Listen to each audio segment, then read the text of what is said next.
Sorry, just I don't know whether you can you hear me? Anna can hear me, but I can't hear Anna. Could you just let me know if you can hear me okay, please?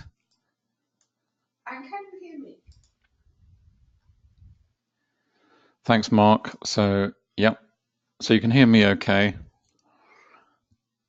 I'm just going to switch off and Anna's just going to put her mic on. Bear with us a moment.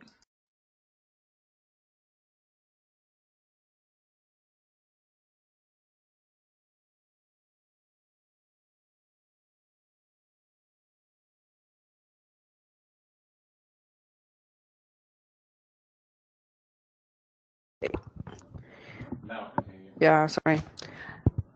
Yeah, you should be able to hear me now because all my things are. It was a connector on my Shure not working properly. Can you hear me now, love? Okay. Brilliant. I know you can all hear me now because I can see my audio. What do you call it? A volume thing working. Right. Apologies about that. Let me start from scratch. Hold on, move that over there. Very, very quickly, as we always do, a new time for us. Lots of reasons, lots of different reasons for it. It is being recorded. I think we're going to have to do quite a lot of editing to the recording, take out this this front bit. But before we start, can I just remind you, as if you needed reminding, this can be a very risky business, so please don't ever think of using money that you cannot afford to lose. There's a lot that we want to cover in this session, both fundamental, technical, political. We're going to do look at some cross-market analysis. We're going to look at some charts, look at some trades that we've been looking at, see what's coming up. And also, I want to also focus on maybe some longer term stuff. I know we tend to look at the shorter time frames, the non-time-based charts, such as the Renko and the tick charts, and people say, well, is that the only way of trading? Well, obviously it isn't. Not everyone has the luxury of being able to sit in front of a screen. So I'm going to look at the heat map, and I've got a couple of pairs that I've been looking at and sort of stalking, as it were, for a little while, just to see. One's a potential short and that's a potential long, but I have to say, whatever we say, they're not recommendations, and they're not so please don't run away with the idea that, you know, this is, you know, we're calling out trades, this is what you have to do. We're just explaining how David and I approach the markets, how we trade, our investing, and it's all based on this fantastic methodology of volume price analysis. And I know we have a lot of visitors to our webinars who've actually just bought the books. This is the volume price analysis book. There's one for Forex for beginners. There's also companion books with worked examples, and we've also now bundled the books into box sets. So if you maybe have bought one and you're thinking of buying maybe one, some of the others, you've now got the option to buy them at a discount, as I said, in these box sets. So they're just being sorted at the moment, and I'll have the screenshots for you the next time we are together.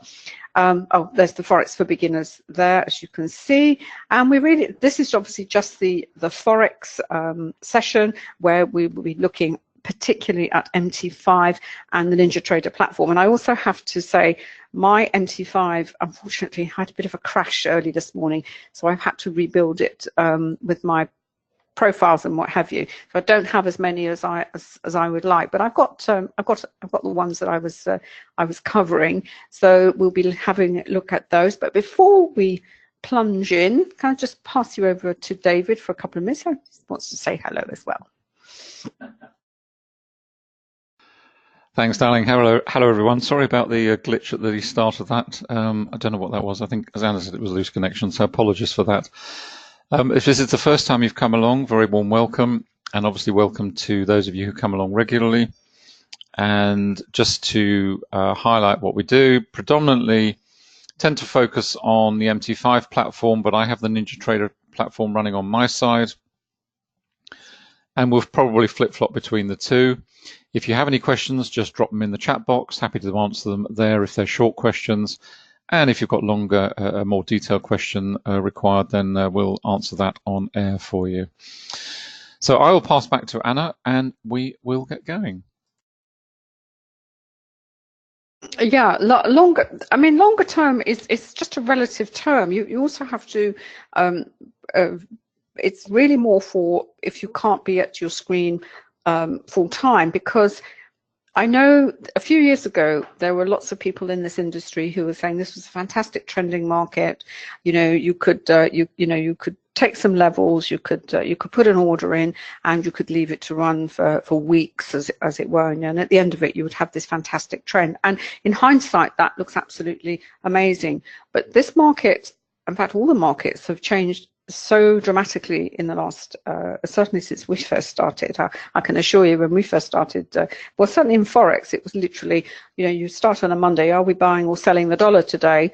Yeah, okay, let's buy the dollar, put some trades on, and that was it. It was really, I wouldn't say it was as easy as falling off a log, but it was much more, the word's predictable, huh? Straightforward. So it was much more straightforward. Nowadays, it isn't so much straightforward. Not only do you have to think about the fundamentals, you've got to, there's an awfully, I mean, the politics, I don't have to tell you, there's Brexit, there's what's going on in Italy with the euro.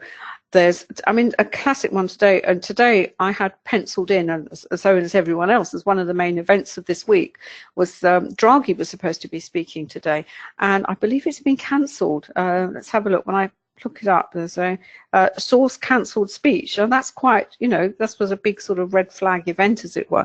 I can imagine why, but anyway, so he's off the radar, and we also have the FOMC later on today. And by longer term, I please don't run away with the idea that, you know, I'm looking at weeks and months here, but I am looking at how possibly looking at you know, a major turning points in a currency pair, with the possibility that, you know, you are at a major turn, and, you know, you could take advantage of it. But that comes with all sorts of money management rules, and obviously where your stop loss is going to go, because you're going to have to allow for any position to breathe. But anyway, it's all based on volume price analysis with our quantum tools, and as I said, I'll explain that after we've done the sort of a few bits and pieces. Now, with regard to politics and fundamentals and what have you, what I really wanted to explain is, and I've done a little post about this on my Forex trading page on Facebook, and that is one of the things we have to understand as traders. We have to understand the difference. This was some charts that much more interesting. We have to understand the difference between the signal and the noise. You might have heard this expression before, and it's sometimes hard to know what is a signal and what is just market noise. And I said that with particular reference to the Fed, and who are the members of the Fed that are, you know, who are going to deliver signals to the market, and who are just going to be noise, basically. And the three that you need to pay attention to, obviously the chairman, which is Powell. You've got Clarida, I believe this is vice chair, and you've got Williams, who I think is head of the New York Fed. Those are the three, when they speak, the market pays attention to. And yesterday we had a fantastic example of that, because in a prepared speech, and again, you've got the difference. If it's a prepared statement and they're giving a speech, market, I wouldn't say they take more notice of what is said, but, you know, their ears are going to be, you know, they're going to be listening out for anything. And he made what the market took to be quite a bit of a shift, actually, in what the Fed may or may not do next year with regard to rising interest rates. They back in the beginning of October, the narrative was that the interest rate wasn't what they call it neutral. Nobody really knows what neutral is. It could be anything between 2.5% and 3.5%, but it's the point at which that they were going to stop, you know, that's where they are aiming their interest rate increases. And the market took that to be very, very hawkish, very, very bullish. So you saw the dollar rise. A strong dollar has all sorts of consequences for traders and investors and for other world economies, especially in the emerging market. Yesterday, he appeared to row back from that and basically said, well, you know, we're close to it. In other words, maybe they're not going to raise interest rates as often as they were proposing next year. And what happened? The US dollar, the dollar index fell very, very sharply. Equities rose very, very sharply. I think the Dow was up 600. And everything, oh, great, because lower interest rates, you know, it's a win-win. Donald has weighed into the argument saying he doesn't like what Powell is doing anyway, despite the fact that he appointed him. So this is what I'm saying. All these cross currents and all these drivers, they really weren't around when David and I first started. And pitch for our education program, which is why we've put together the Complete Forex Trading Program, because we cover all these elements, all these factors in the program. It's not just technical, it's not just fundamental, it's related markets, it's political. Then you've got the money management. So it's not as straightforward. It's not the simple case of, well, is this going to go up? Is this going to go down today? You know, where am I going to place my money? You have to be aware of the landscape, the background, you know, which are moving these prices and are likely to move. And the two markets which move the fastest, the first is the forex market and the second is the bond market. The bond market will tell you immediately what sentiment is, what they think, whether it's risk on or it's risk off. Equities take, you know, they take a little bit of time to catch up. The indices will react fastest because, you know, you're trying to get rid of shares. There's a process that people have to go through. So, as I said, we wish it was as straightforward as it was before. Anyway, that's what I wanted to say. David, do you want to add anything to that? Signal and noise. What else am I going to say? Yep, that's it. And of course, today we've got the FOMC minutes later on this evening. Normally they're on Wednesday. I think it's because it was Thanksgiving last year. And of course, we've got the G10. This begins tomorrow, today or tomorrow, where Trump is supposed to be meeting with the Chinese. Again, a huge impact on the markets. And we're all waiting for what's called the Santa Claus rally. Now, you may say, well, what's she talking about that? What I just want to know, you know, is the pound yen going to go up or down? Well, actually, if you're trading anything with the yen, it's a currency that reflects sentiment. So if you're not aware of what the background is going, or you don't have a yen index, which is part of the quantum tool set, you're not going to know. You know, it will help you. It will say, oh right, market is very risk off. Oh yeah, they're probably going to be buying the yen. And you know what? They usually do.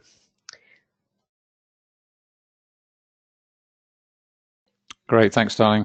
Just to pick up on a couple of things to follow on from that. First of all, with regard to bonds and bond yields, what they also reveal is if you're looking at the longer term yield curve, they'll give you a sense of the market's expectation as to whether interest rates have actually reached a cap or whether they have further to go. So, you know, it's another reason to look at bonds and bond yields and bond prices and understand what the yield curve is telling you in terms of not just the longer term expectation, but also when markets are reaching those turning points, maybe weakening and so on and so forth.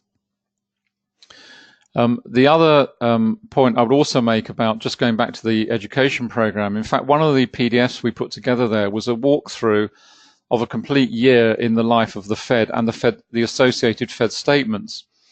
And the reason for that was really just to highlight that the terminology and the importance of single words or phrases which are used.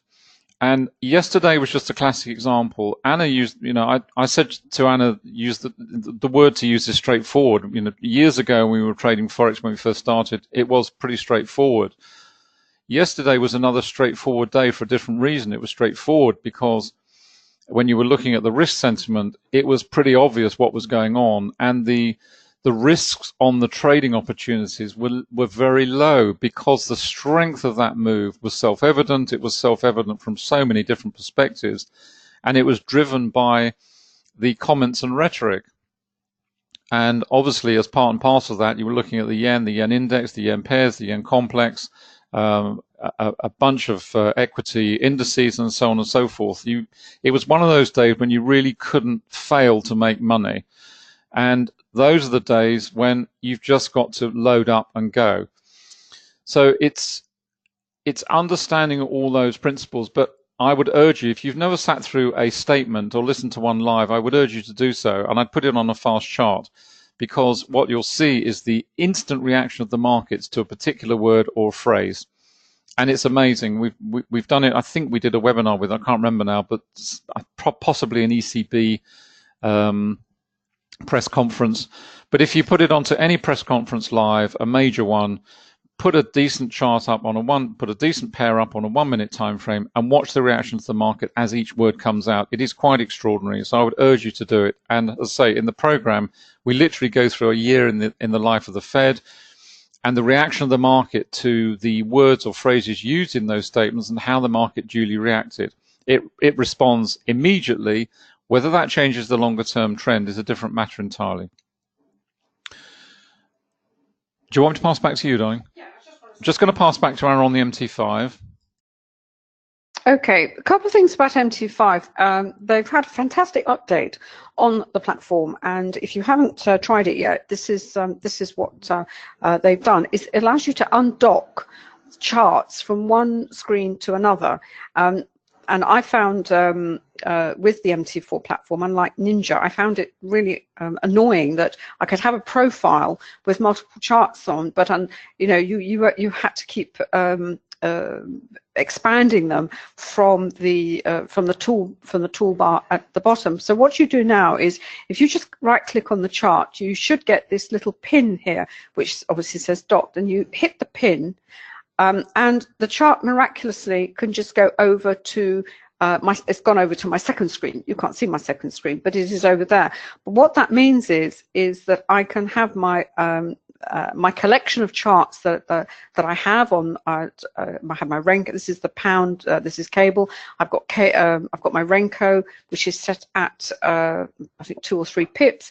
I've got a 3-minute chart. I've got a 12-minute chart, and I've got a chart up here for 30 minutes where I've only just got the levels, the Camarilla levels on here. I've stripped out all the other lines and indicators, because I just want to see if, where the price is and where it's likely to stop and pause, etc., etc.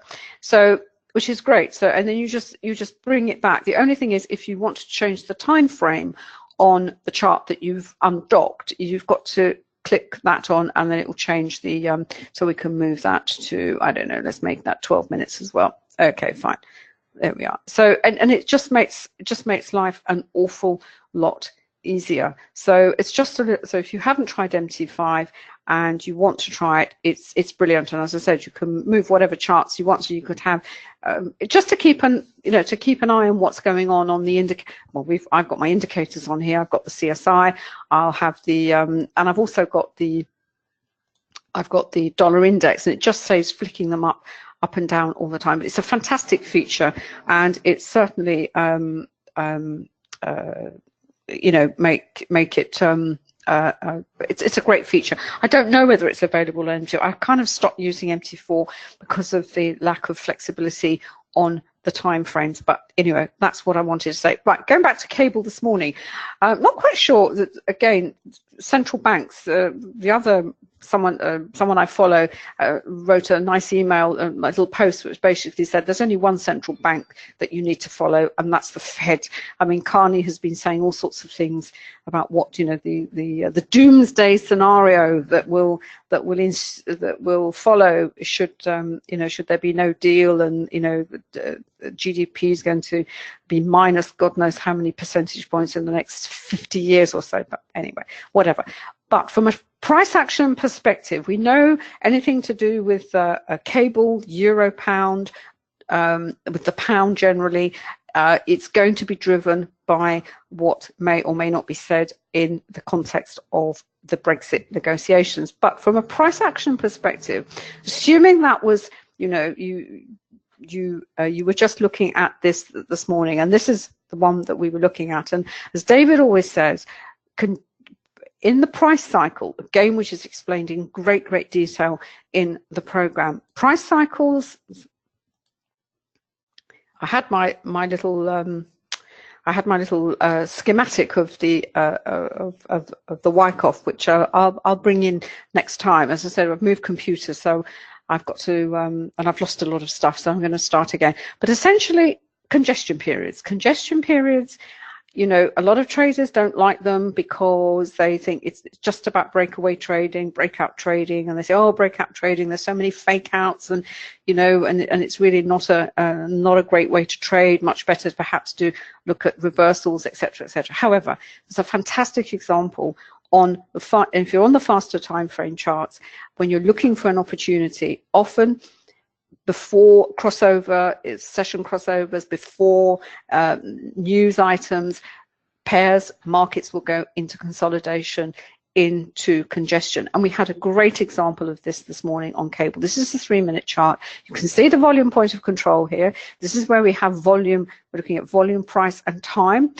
And it's also, you can call it in market profile parlance as kind of fair value.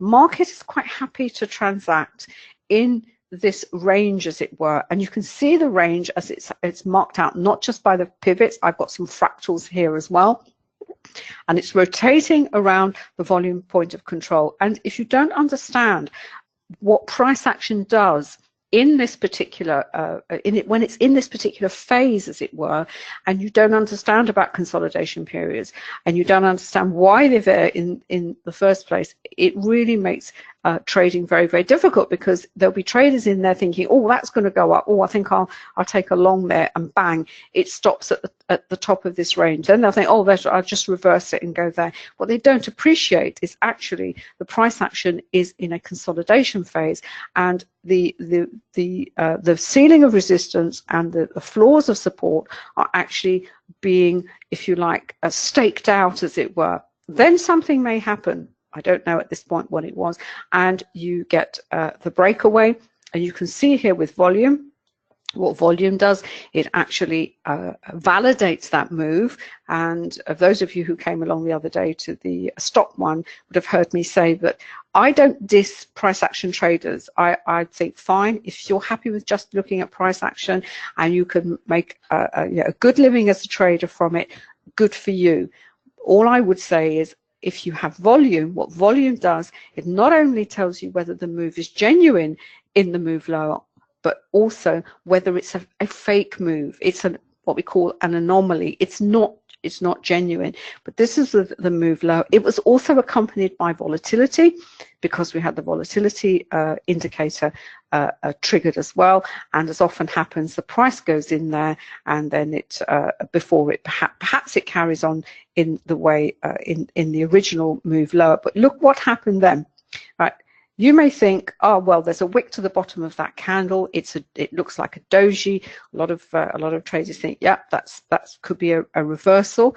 A doji isn't a reversal. It's an indecision candle. There's a reasonable amount of volume underneath it, but the next two candles are the most significant, because look at the volume underneath it. It's below average. If you were going to have a genuine reversal, you need a ton of volume, and you certainly need more than this under those two candles. So what happens? They do go up, but it runs out of steam. The volume then picks up on the down candles, and we carry on lower. In fact, we carry on lower to the lower range of the volume onto the VPOC at 127.58, and in fact this is where the buyers actually did come in. We have a decent sort of wick to the bottom of that candle, but again it doesn't look terribly strong. You know, there's volume going in, but you've got narrow spread candles. Again, it's another anomaly. Whether you take that as a short-term trader, that's going to be your decision, because you know you can make money, get the price going up or down. But you have to be aware, if you don't have volume, if you don't understand volume, you don't understand its relationship with price action, you could say, yeah, I'm going to take a punt on that, but possibly it's not going to go very far. But on this time frame, these fast time frames, this is where something like the Renko would actually help you and possibly stop you from taking what we call a reversal trade, because all this looks to be is a pullback. Lots of narrow spread candles, as we can see on the 3-minute chart. Lots of volume reasonable amount of volume going in. Look at that one. Look at that one. But it ain't going very far. Now, where's it going now? Well, at least it's going to retest the previous low, which is at 27.56. So that's what I wanted to say about cable. On the short term, there is buying of the pound. Let me pull over the CSI, which I've parked over there for the time being, but it doesn't look as though it's being bought against the US dollar. Why? Because both of these lines are going in the same direction. So there is some buying of the British pound.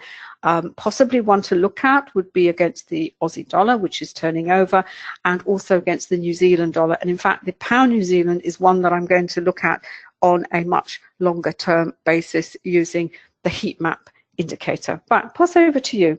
In it, David, do you want to say something? Yeah, no, do you want my chart, or do you want to move?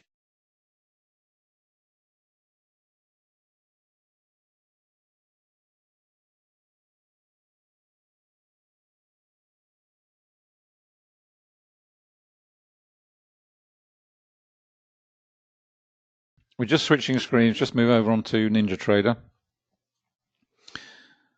There we go. Just pop that up there. And you should be seeing my screen. Does that come up? Yep, fine. Thumbs up from Anna. It's all right. I'm working to one side, so I can't actually see her screen at all. Just to answer, David, your question on using templates and profiles, switching between MT4 and MT5. I have to be honest and say the short answer is I don't know. I would be very surprised if that were not possible. What I would suggest you do is download a demo MT5 platform and just try copying across your templates and profiles and just see if it works. I'm sure you can. I mean, we send them to people from time to time, so I can't imagine why it would not work. But before you go full blown into MT5 and lose the lot, I would urge you to do that. So get a demo and just try it and see if it works. And if it does, if you could let me know, I'd be very grateful. So I appreciate it. Thanks, David. I should know the answer. Apologies, of course. So I feel mildly embarrassed. Right, let me just move the chat box out of the way. Make sure I leave my microphone open. Right. Basically, what I've got is really just following on. We're focused on the pound this morning. And just to go back to the question on, I think it was Sandra, on the longer term timeframes, part of the reason we focused on the shorter term timeframes is not because we believe this is the only way to trade. It isn't. It's because the lessons come up that much more quickly and they're more detailed and they happen in real time. Whereas if we were just focused on the slower timeframe charts, then it would be a little less interesting, I think. So that's the only reason, no other reason whatsoever. I've got these all linked, and what I've got is pound yen. So on terms of time frames, I've got 5-minute, 10-minute, 15-minute along the top, and then I've got 30-minute, 60-minute, and the daily right down here at the bottom right-hand side. And it's really interesting because this really goes to the heart of what you're trying to do as a trader, what you're trying to understand from a VPA perspective, and whether the trading risk is worth it in your world or not, whether you're prepared to take a trade against what would be considered the dominant trend or not, and all the indicators and what they're telling you right now. So perhaps if we just start with, and multiple time frames, as I've said many times before, is a key component of trading. It has to be, because what's going on here on the 5-minute chart, if this is a change in trend, in other words, we've gone from the trend monitor here, which is bright red, we're into a transitional color here of darker red. So there is a pause point in the trend. The strength of that bearish trend has slowed. And of course it slowed because the market is starting to rally a little bit. If that is a true change in trend, in other words, from a primary trend bearish to a primary trend bullish, then what you're going to see is you will see that reflected over here on 10 or whatever the chosen time frame is. You'll see it reflected out to 15, out to 30, out to 60, and ultimately out to the daily. Now, none of these at the moment have changed. You wouldn't expect it, because all we're seeing at the moment is we are seeing this minor reversal in sentiment from heavily bearish to mildly bullish. And the question that throws up is twofold, or probably several questions, but not least of all is, first of all, as an intraday trader, would you accept the risk on trading that opportunity to the long side? Because sure as hell it was there, because you saw it on the CSI, the pound, and certainly on the pound Aussie, the pound yen less so, but I'll flick to the pound Aussie in a moment. But certainly in terms of the pound Aussie, those two currencies were at the extremes. certainly on the faster timeframes at any rate. So as a trading opportunity, you may or may not decide that that fits into your risk comfort zone, knowing full well that when you're looking down here at the daily chart, it's been pretty bearish. Putting to one side for the moment all the issues of the volatility, which are part and parcel of trading the pound. The pound is not straightforward. It goes without saying, it's self-evident. You are dealing with intraday volatility, and ironically, one of the indicators that you probably need more than anything else right now is the volatility indicator to signal when the price action's moved outside the average true range, and when it does, the anticipation of what is likely to happen next. But for the time being, the pound yen is bearish, trend monitor is red. We are in congestion, but we've had this move lower. We're in the congestion phase. We're well away from the volume point of control sat up here. We've got a huge volume of concentration of volume building here. And for the time being, we've got a platform of support in here down at 144 just above. And that's where we are trading on an intraday basis. The second question it raises then is, and probably the example to use is down here on the 30-minute, which is yet another reason for using multiple timeframes, is this a short-term reversal, or is this a full-blown reversal from bearish to bullish? And when you look at the 30-minute time horizon, I only got 2 candles, but it's giving us a heads up, because what we're seeing here is we're seeing a rally of 2 candles, which is roughly 30 pips or so. But the actual volume associated with that rally is falling. In other words, we've got rising price action with falling volume. So the buying interest is waning, and that in itself suggests that all we are seeing here is a temporary reversal. In other words, a secondary reversal against the primary trend. And the expectation, certainly from the 30-minute time horizon at any rate, is that we would expect this trend to be re-established in due course. Now, the issue obviously with the pound is that could be completely thrown out in the next 5 seconds with somebody coming out from Europe saying something, or someone in the UK government saying something, and the whole thing could go belly up. That's what you're dealing with the pound, and in an extreme example, the pound yen. Just accept that as a fact of life. But if this was a regular currency pair without that political overtone or political driver, then that is the sort of conclusion you would start to look at. And as you look at the 5-minute chart, just going back to the 5-minute chart for a moment, we've seen this price action. This brings in another element of volume price analysis, which is the support and resistance. This line here is purely based on price support and price resistance.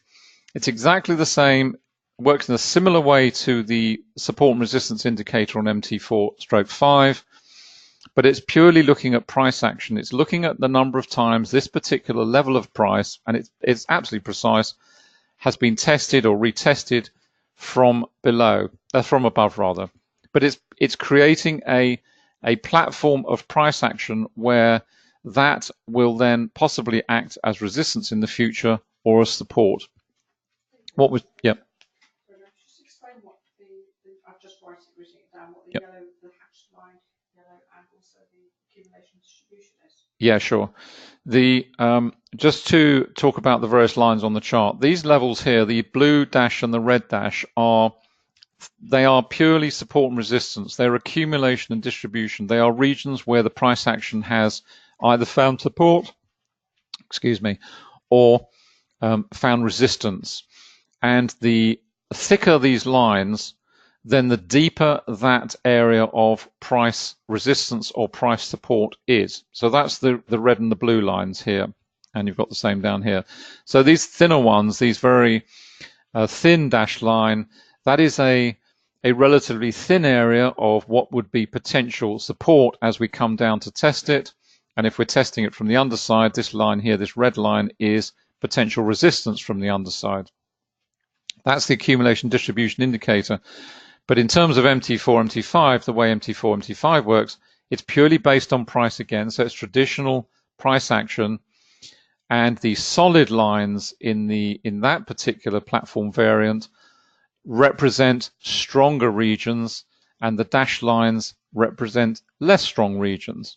So where you perhaps have a cluster of 2 or 3 strong lines, then that is very, very strong support or very, very strong resistance potentially as the market approaches those particular levels.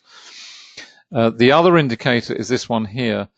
This is the yellow dashed line is the volume point of control. It is the fulcrum at which you have the heaviest concentration of volume on this volume histogram.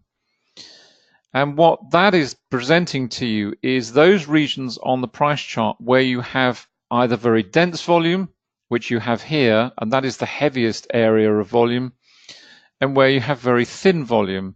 Here, for example, where we have a low volume node, we have relatively light volume here, but we've got volume now building here because we've been in a congestion phase. And what that does, it gives you an alternative perspective on support and resistance from a volume perspective, whereas price resistance is based purely on price. What the volume point of control does, it gives you a perspective on the concentrations of volume in these regions. And the volume point of control is the heaviest. That is where price remained for the longest. That is where volume is the deepest, and that is adding bearish weight to the move lower as the market breaks away.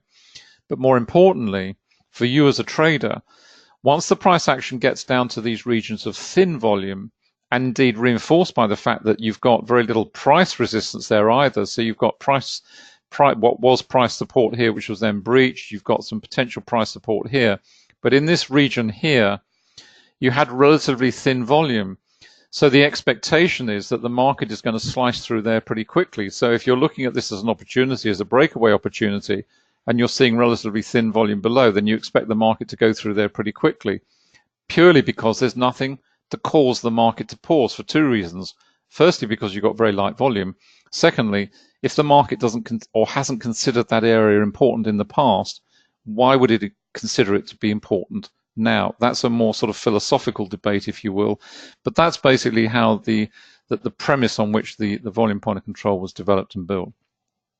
So I hope that answers that one for you. But just to go back to what we're seeing right now, we're seeing rising volume on this 5-minute time frame and a falling market, which is indicative of further downwards pressure. You'll also note that the trend monitor, which transitioned into this darker red, which was really signaling the potential reversal, has now reverted back into bright red again. In other words, that bullish sentiment has now ebbed away completely, and it's no surprise given what we were looking at on the 30-minute chart. That's what we expected to see, purely because we saw the up candles with falling volume. So it was VPA telling us loud and clear that this was nothing more than a reversal into a secondary. In other words, we are now re-establishing the primary trend much more, which is bearish. In addition to that, you've also got a very strong ceiling of resistance here. You've got another one here, which is perhaps deeper still.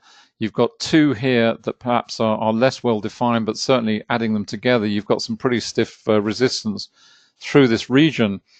So for the price action to actually penetrate that and move through those levels just purely based on price, that is going to take some significant effort, and certainly a lot more than is being demonstrated here. So you put all of that together and you come up with the conclusion that, yep, I understand what's going on here. It's pretty straightforward. Now, the power of that is twofold. First of all, if you're in an existing position, it is going to give you the confidence to hold.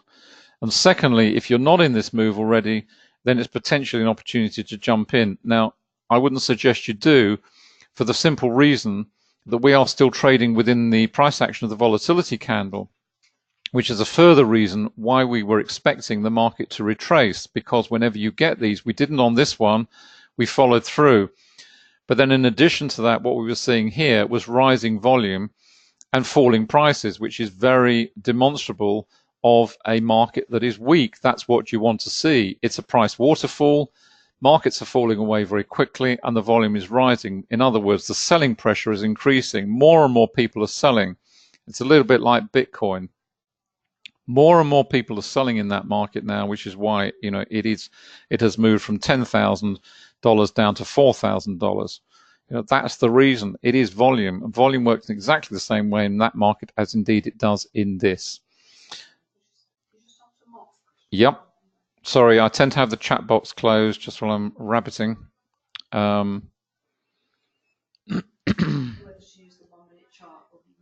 Mark. Questions on the time frames. Is it worth having the 1 minute up as well? It depends. Well, all I would say to you, Mark, is this. First of all, it depends how many screens you've got and whether you're able to cope with the information. If you can cope with the information, perfectly fine. I mean, a lot of traders will have, I would say, a minimum of 3 screens, and some maybe will have 6. You'll have them on, I'm sure you've seen them mounted on a tower, and you'll have, an array of 4 or 6 screens, something like that. It really depends on how comfortable you are in dealing with all that information, because you are dealing with a lot. But if you're comfortable with it and you understand the price action and you understand VPA and you're comfortable with what the indicators are telling you, it's perfectly fine. I mean, what you will see literally in granular detail is you will see every nuanced move. Now, to give you an example, on a 1 minute time frame, if you're let's say you're a 10 minute or a 15 minute trader, what you will see on the 1 minute time frame is a constant a currency reversal from overbought to oversold and back again the whole time, because that's what the market is doing. Now, on your 15 minute time frame, you'll be aware of it, but it won't figure greatly in the candles, whereas it will on the 1 minute time frame.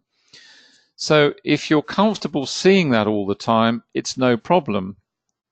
Some traders can't deal with that level of information. It's too much information overload, so it's restricting your field of vision, which the analogy I've used many times before is like a racehorse. So some racehorses, cannot focus on the finishing line, so they're blinkered.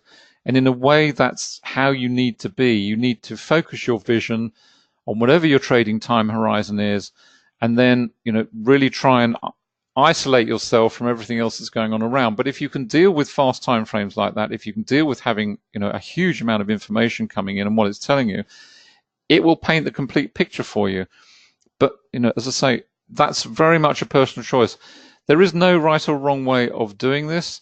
It's just what you're comfortable with. And if you're comfortable with having 5, 6 different time frames or more, fine, fantastic. It will give you, because as we keep saying, from a 1 minute it will go to a 2 minute chart, a 2 minute will go to a 3 to a 5 to 10, because everything starts on the fastest time frame. And if it is a true change in well, let's say the primary trend, where you're going from one phase to another, so from bearish to bullish or bullish to bearish, it will start in the fastest time frame, and ultimately will go right the way through across, ultimately out to the dailies, the weeklies, the monthlies, for goodness sake. But that's the principle. The principle's exactly the same. It doesn't matter whether you're on a 1, 2, 3 minute or a 5, 15, 30, or whatever it may be. So I hope that answers that one for you, Mark. Just go back and see where we are. That's on the 30. Let's drop that away again. Let's go back up let's go back to 5. And what's interesting about this also is, and it's another powerful reason for using multiple time frames and using the indicators, because what the trend monitor is telling you and told you on the 10 minute and told you on the 15 minute, it never changed, it never flickered. And that's the power of using the indicators like the trend monitor to help to keep you in, because I can guarantee you, if you're in this move and you were short here, and yes, there's volume coming in here, the question you've got to ask yourself is this volume sufficient to change this trend? That's the question you're trying to answer if you're holding a position short here. Now, it's very difficult to answer that because you don't know. You can only interpret what you're seeing on the time frames and try and come up with a decision. But part of that decision will be based on what VPA is telling you, and of course part of it will be based on, we haven't even gone to the CSI yet. We're just literally looking at charts and price action here. But the mere fact that you're seeing that volume associated with this sort of candle structure will tell you straight away that at the very least you're expecting some sort of pause point or some sort of reversal, because you've got buying coming in here. So it's all about anticipation and confidence. Let's just head over to the CSI. I'll change this over to the pound Aussie as well, if I may, for a moment. Let's just go and have a look at that, because they were at extremes the last time I looked. I don't know whether that's changed or not. Let's just go and have a quick look. Okay. Okay. Okay. We'll go and have a look at we'll have a look at the pound New Zealand on Anna's side as well. So we just pull that up there. Okay, so what are we seeing in terms of, this is on, what time I've got 15-minute here on the CSI, I've got 5-minute on the matrix here, and I've got 15-minute over here on the currency array.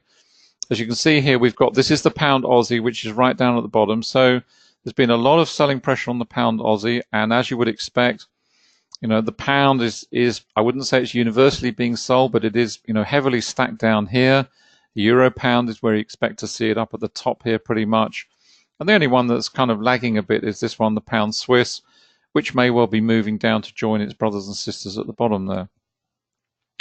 In terms of the Aussie, the pound Aussie, what we're seeing, well, you know, if you were trading a reversal, sure, that's the one that would have caught my eye. You know, the fact that we've got the pound right down here, we've got the Aussie, the blue line, very heavily overbought at the top here. So we're looking for some sort of rollover at some point. Might not happen straight away, but that's what we're looking for. Equally, you've got the yen up here as well, which is now moving into overbought. But what we're seeing right now is we're seeing that sort of selling pressure that we saw on the pound, which we analyzed as a potential, just a little reversal in the primary trend. We're now starting to see that roll over a little bit. What we're also seeing is the selling of the Aussie. So we've got selling of the Aussie and the selling of the pound pretty much running together. So in terms of the pound Aussie as a trending opportunity, it's probably not going to be delivering very much at the moment. It's going to be into a sort of sideways price action, because when the two currencies are moving together in this way, then, you know, that for the time being, the trend has at the very least paused. What we always want to see on the CSI, if we're looking for jumping on a trend, is we want to see steepness of this line. In other words, momentum, because the steepness of this line tells us the strength of selling or the strength of buying that is going on in that particular currency. Right now, we've got very strong buying in the Canadian dollar, and we've got some decent selling of the Aussie dollar. So if we were looking at jumping on a trend, for example, that's perhaps already underway, we'd go and have a look at the Aussie CAD, which you know, would be delivering some sort of trend momentum, because the two currencies are working in opposition to one another. Strong selling on the Aussie, strong buying on the Canadian dollar. Whereas what we're seeing in terms of this chart on the pound Aussie is we're seeing a flattening of the buying of the pound, and that's starting to flatten off, and perhaps some more selling coming in now. But we still got selling of the Aussie. So the pound Aussie is moving pretty much in congestion at the moment.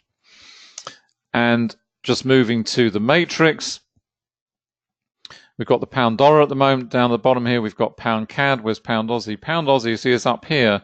So it's kind of in the middle. It's not really, and this is one of the powerful aspects of the matrix, is giving you a heads up as to what is sentiment across this 5-minute time horizon at the moment towards, I've got the pound isolated out here, but it could be anything. And where is that reflected most strongly or most weakly? And is that sentiment universal across the complex? Is everyone buying the pound? Is everyone selling the pound? Or have we got a mixture of pound buying and selling? It's back to teasing out all the aspects of what is actually going on in the market, and then deciding whether the risk that you're taking is in the universal aspect of flow of sentiment towards that particular currency, or am I trading against that currency matrix sentiment? It's like a river. If the river of sentiment for the pound is all positive, then you're trading with it. If you're trading against that sentiment, be aware of it, because the risk will be that much greater, because everyone else is selling and maybe you're buying, or vice versa. Let me pass back to Anna at that point. Yep.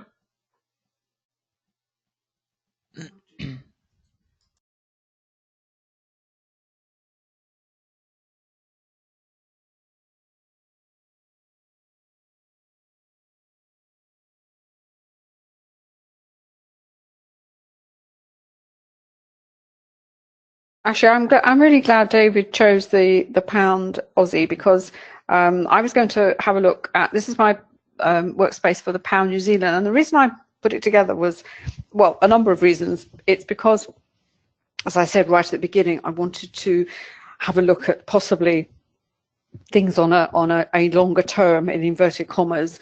Perhaps, as I said, my definition of longer term is putting on a trade and not necessarily having to monitor the screen, you know, on a daily or hourly basis. I can look at the chart, and I can you know, look at the indicator that I particularly use for this, which is the heat map. And I've actually undocked it and moved it to my other screen.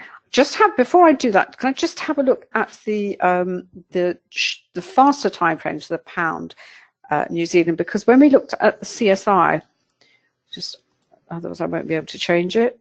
There we are. Right. We were looking at, when I said earlier, I said there was some buying that was coming.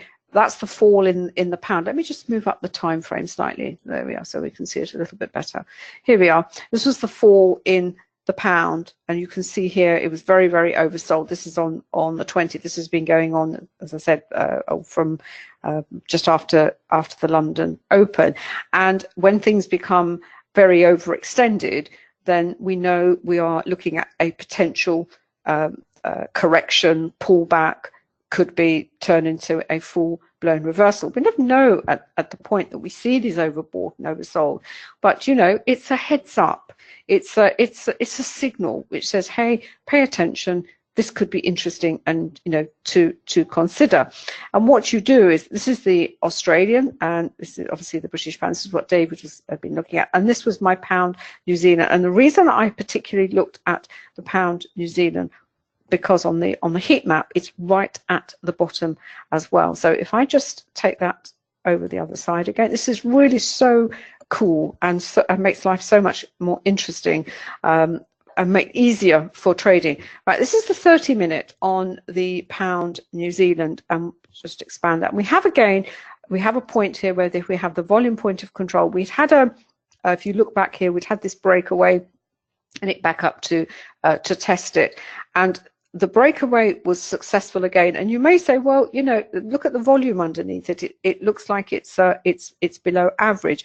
Well, you also have to remember about volume is that it is contextual and relative. At the time that these candles were being formed and forming this really lovely waterfall, precipitated, you've got a 2-bar reversal here, and then the gradual fall lower. And you can also see it doesn't have a lot of volatility.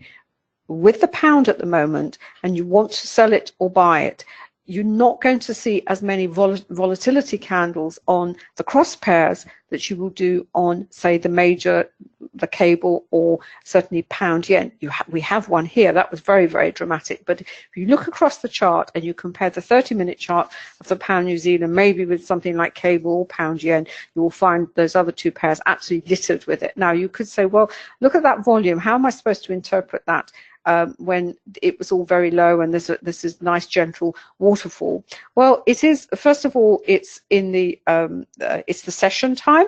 So the session is relative to when the pair is being traded. It's got the New Zealand in it, so it's going to more likely to move. It is going to move during the Asia session, and as soon as you get London and you get New York coming in, which is what we see here, you get this dramatic increase, and it squashes everything else that goes before. You can see it here as well. Or on this occasion, there was a much longer consolidation period. It doesn't invalidate volume, but because the forex market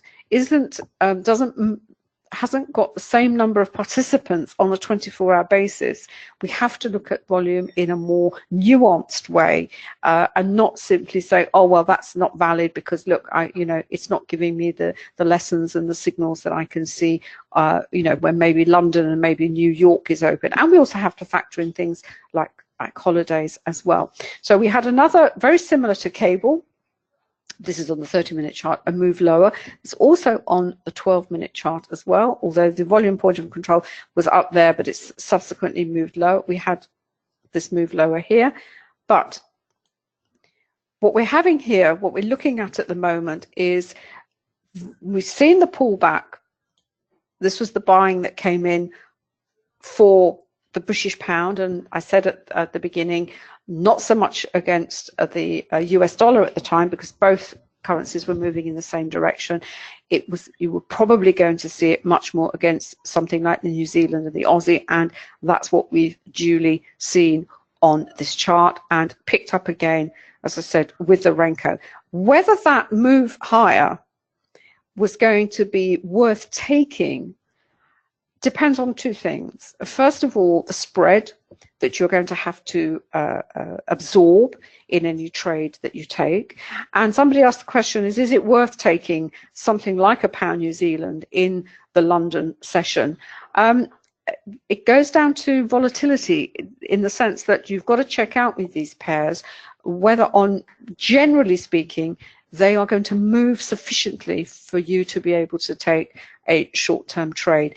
It probably was okay this morning because things, news impact the pound, tend to move the currency quite dramatically. So possibly the chances are, yeah, it would be a half decent opportunity with not so much volatility that you would normally see in the pound pairs. Now, the bearish sentiment towards the British pound seems to be coming back into play on these pairs, and we would go back and look at support and resistance. You know, what does the price action have to do if this is actually going to carry on lower? And of course, you've got volume. Well, you know, all the levels are very clearly defined for you, and you've also got the VPOC here on the 3 minutes. So are we going to see a successful breakaway here as well? Well, you know, you've got volume, but every time you see a wick in a downtrend to the bottom of the candle, you know buyers are stepping in at that level for whatever reason. Right, that's what I'm going to say on the short term. Anything you want to say to that before I go to the long term, David, or is that okay?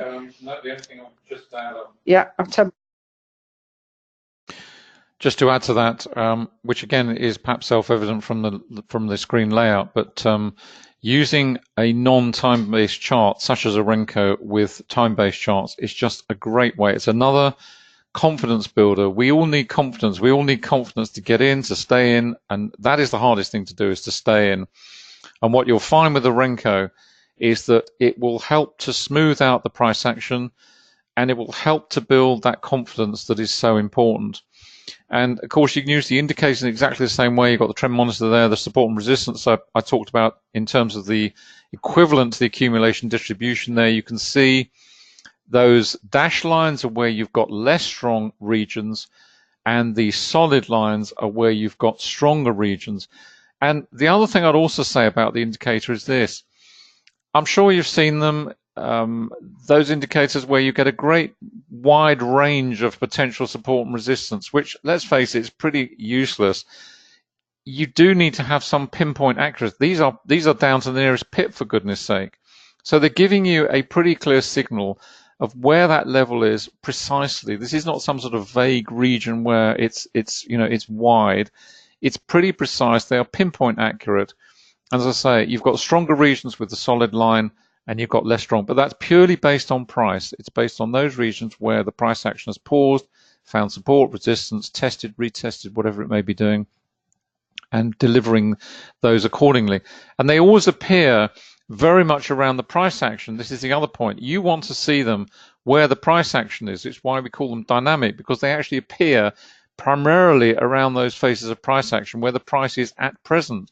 You're less interested in those areas of maybe 200, 300, 400 pips away, which you will see on the weekly and the monthly and the daily, of course. But where you really want to see it is actually on the price action, where the price is right now. And that's, again, the way it's been developed and designed. I'm going to pass back to Anna. And also with in multiples of time frames, I think it was Elder who said sort of multiples of 4 and 6. I tend to have the 3, the 6, and the 12. And the reason for the trend monitor as well, in the faster time frames, obviously you will have this constant change. It's much noisier. Whereas on the slightly slower being relative, in this case we're only talking a 12-minute here, this little pullback, as it were, would have said to you, no, that is purely a minor correction. It still hasn't, the overall intention is still bearish. And on the Renko, because it's much closer to the price action, as I said, whether that is worth taking really depends on your perspective. What time frame how long do you think you want to stay in this trade for? And it looks like the downward bearish move is going to continue. However, this is the indicator I just wanted to mention. The reason why I have the which is partly why we developed it. Let's see, just undock it for a sec, expand it up. Okay, this is the currency heat map, and what it does, it looks at pairs across all the time frames. It's a very, very sophisticated indicator, and you can use it in any number of different ways, and there are videos on the quantum trading site which explains the different ways that it can be used. But one way you can use it, particularly if you're interested in perhaps holding on to positions perhaps slightly longer, in the sense that you don't want to have to be monitoring them closely on a sort of stuck in front of your screen, as it were, and that is to look for pairs at the extremes and see, and again, it is purely as as a highlight. Go and see what is happening, and are they now ready to turn? And the one that caught my eye, as I said, was the pound New Zealand. It was unremittingly red, and all we have to do is then go and look at the slower time frames. Let's just move that out of the way. And here, I think I've got the weekly up. Let's have a look. Let's take that up here. Have a look at the daily. All right. And it's really, really interesting, because if you look at the daily chart, this is this massive, you can see the extent of the move lower in this pair. And sometimes when you look at a chart like this, you think, oh, how on earth did I miss something? Like, look at it. Back from the beginning of October, it has been fairly relentless. Then we had we've had this attempt to rally by the pound, and now it looks like it's going lower. Is it ready to perhaps reverse, as it were? We have to remember that markets and currency pairs, they can stay overbought and oversold an awful lot longer than you and I can stay solvent. But what it at least tells you is that at some point this is going to reverse, and it is going to reverse and maybe travel all the way back up to the top of the heat map. And I do remember at one point it was up there, because the pound New Zealand was one that I actually shorted some months ago. So I did actually manage to capture some of that move. But this is the way you can use an indicator like this. It highlights these pairs. You then have to move to the charts, to the daily, or perhaps even the weekly, and you look at the weekly and you think, goodness gracious, this is the move lower. It's been a very, very strong move. Pound's been selling off relentlessly against some other currencies. We obviously had a bit of a pullback there, and is it going lower? Now the next question is, well, if it's going to go any lower, where is it going to go? Well, this is where your support and resistance comes in.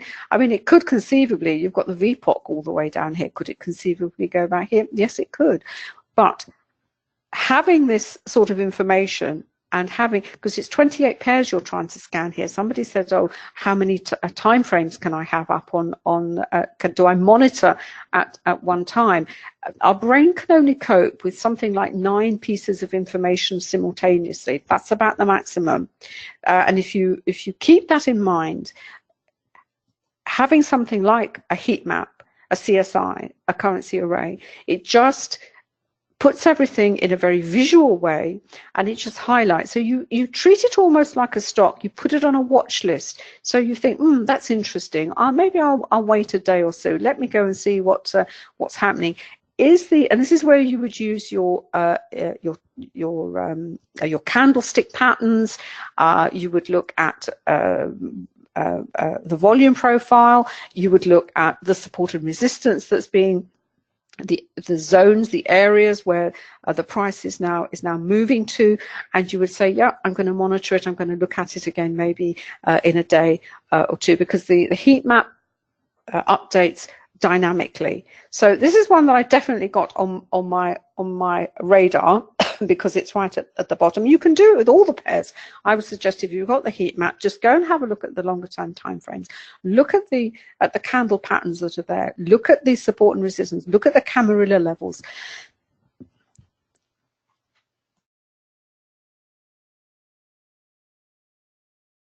It's all right. Anna's just switched off. She's having a coughing fit. Are you okay? Sorry about that. Sorry, she's back on.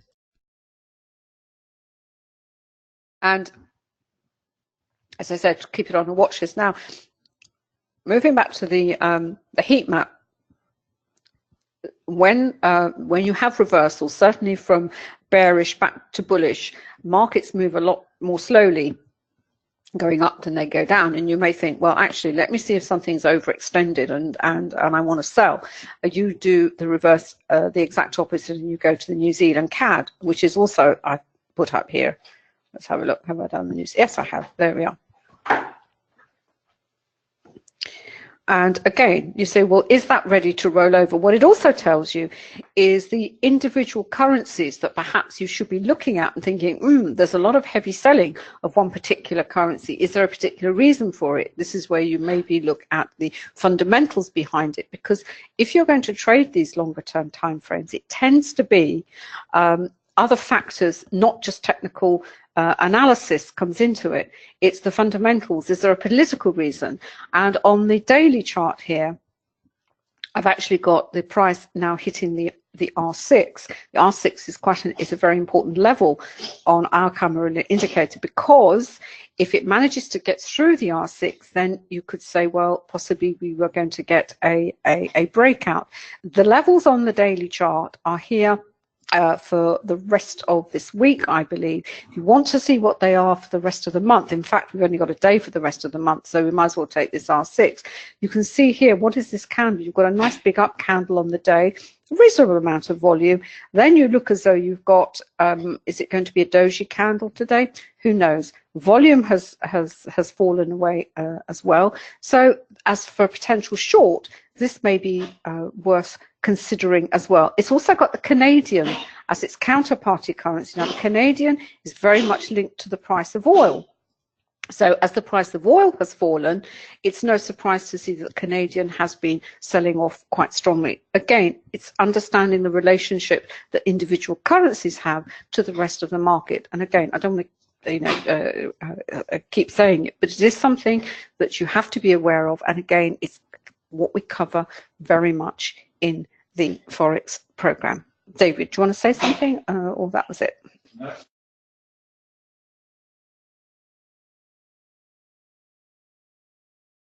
think we've answered all the questions. Actually, I'm just having a quick look up and down. I think so. Yep, I think we're there. That's it. Okay. Yep. Right. All I was going to say, someone asked about the program, and the program itself, in terms of the cost, it does include all the indicators. There is a slight difference in price because there are more indicators with NinjaTrader. You can spread the payment over 3 months, and there is our usual 7-day money-back guarantee. But ultimately, what will the program actually do for you? It gives you such a deep knowledge of price action with volume, but it puts that also into the context of all the other things that you have to be aware of in trading this market, which isn't straightforward. It's a complex market. It's not complicated, it's complex. But what that does, knowledge is power. It will give you power. It will give you back control over the emotions that inevitably come into play when we are trading. It's your money, it's your hard-earned money that you're putting on the line. And what is a better way of being able to trade with confidence is to have that knowledge and to be able to apply that knowledge. You're not going to get it right all the time. No one can win all the time.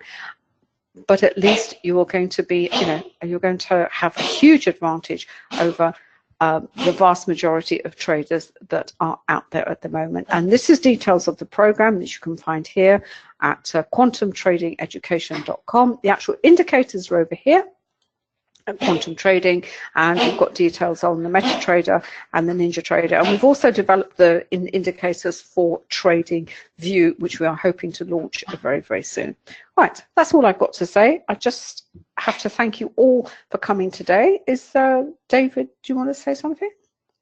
No, that's it? Yes, just sorry, just very quickly, just to add to that, in terms of the program does include the full set of indicators, whether that's Ninja or MT4/5. The other thing also I want to emphasize is the fact that you can transfer from MT4 to MT5 at any time, and there is that's something you control. You create your quantum trading dashboard and you have full control over your indicators. The other thing also, if you've got one or two of the indicators already, we always offer a full credit against the program, so you're not going to lose out, and we just enable you for the remaining indicators that perhaps you haven't got. So that's it. We are running along, and I have to say it stopped raining here, which is fantastic. The sun's actually trying to shine. I hope it shines on you for the rest of the day with your trading. I hope you've enjoyed the session, and we will see you again next week for the stock session. So thanks for coming along, and see you again soon, and bye for now.